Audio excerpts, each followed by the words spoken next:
Zi tu dacă ești tupeiste, pe cine e șeful tău în casa asta? Cinstit.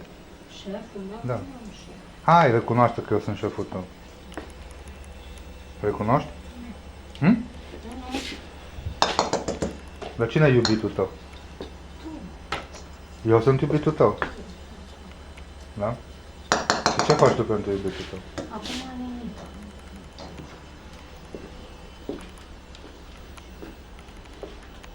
Când o colindă. Nu. De ce? Nu știu. Te învăț eu. Mă enervează că nu stau asta aici.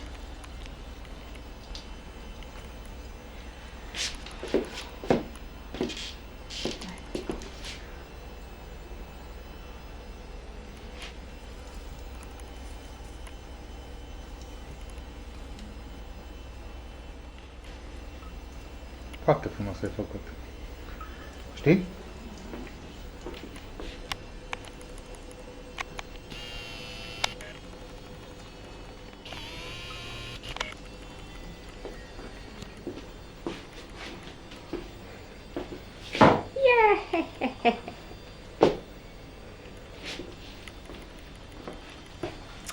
Nu fă poze așa Dar nu fac poze, te filmez transpirată. acum. Nu filma așa. Bătic, promiți că n-ai să dai bradul jos. Zi.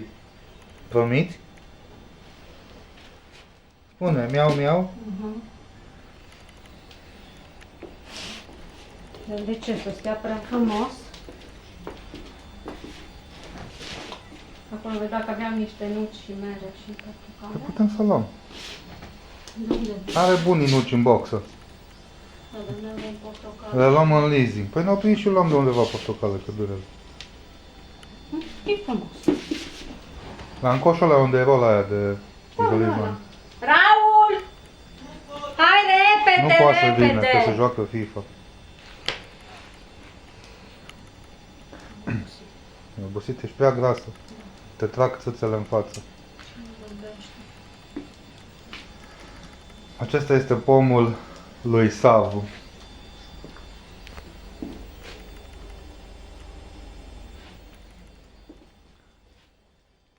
Familiei Savu. 2012. 2012. Încă un Crăciun fericit.